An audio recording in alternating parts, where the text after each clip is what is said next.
नमस्कार दोस्तों, स्वागत है आपका वीके न्यूज में। मेरा नाम है शेखर द्विवेदी। दोस्तों, G20 की समिट जो टूरिज्म को लेकर जम्मू कश्मीर में हो रही है, जब से ये समिट शुरू हुई है तब से ही महबूबा मुफ्ती एक बार फिर से सुर्खियों में आ गई हैं। ताबड़तोड़ अपने बयानों की वजह से लगातार वो विवादों में बनी हुई है। इससे पहले उन्होंने G20 के लोगों को लेकर बीजेपी पर हमला बोला था, लेकिन टीपू सुल्तान मामले को लेकर अब गिरिराज सिंह ने उन पर निशाना साधा है। गिरिराज सिंह ने, केंद्रीय मंत्री हैं गिरिराज सिंह, उन्होंने महबूबा मुफ्ती को जवाब दिया है और साथ ही मदनी के उस बयान पर भी अपनी प्रतिक्रिया दी है जिसमें बजरंग दल को लेकर उन्होंने एक ऐसी बात कही थी जिसके बाद में बीजेपी और बजरंग दल का समर्थन करने वाले लोग मदनी से खासा नाराज हैं। क्या कुछ कहा है गिरिराज ने और क्या है पूरा मामला, आपको बताते हैं। दरअसल केंद्रीय मंत्री और बेगूसराय से सांसद गिरिराज सिंह ने विरोधियों पर जमकर सियासी हमला बोला है। उन्होंने महबूबा मुफ्ती पर जमकर निशाना साधा और बजरंग दल पर प्रतिबंध लगाए जाने को लेकर विरोधियों को आड़े हाथों लिया है। पीडीपी अध्यक्ष महबूबा मुफ्ती के मैसूर में टीपू सुल्तान की कब्र पर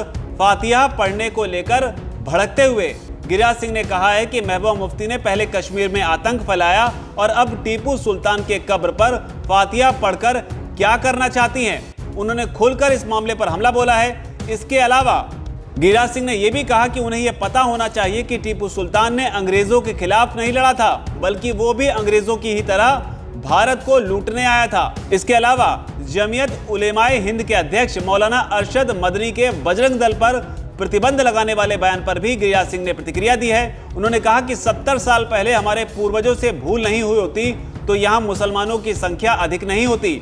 उन्होंने गुस्से में आकर कहा कि तब ना ओवैसी पैदा लेता, ना मदनी पैदा लेता, ना भारत को गजवाए हिंद की बात करता। इसके अलावा गिरिराज सिंह ने मुख्यमंत्री नीतीश कुमार का जो प्रयास लगातार वो कर रहे हैं विपक्षी एकता को लेकर, उस प्रयास पर भी तंज कसा। उन्होंने कहा ये व्याकुलता के साथ भारत घूम रहे हैं। गिरिराज ने कहा ये तो खुद प्राइम मिनिस्टर के दावेदार हैं, ये बिहार को संभालें या मुख्यमंत्री पद से इस्तीफा दें। तो इस तरह की बात कही है। हालांकि आपको याद दिला दें, मदनी ने कहा था कि बजरंग दल को बैन करने की बात जो कांग्रेस पार्टी ने अपने घोषणा पत्र में कर्नाटक में की थी, उसे लेकर मदनी ने कहा था कि अगर 70 साल पहले ये सब चीजें की गई होती तो बात यहां तक नहीं पहुंचती। और इसी पर गिरिराज ने अपनी नाराजगी जाहिर की है और महबूबा पर भी उन्होंने निशाना साधा है। गिरिराज सिंह के इस बयान को आप कैसे देखते हैं? आपकी जो भी प्रतिक्रिया नीचे कर कमेंट सेक्शन में आप जरूर लिखें और टीपू सुल्तान पर आपकी क्या राय है वो भी बताएं।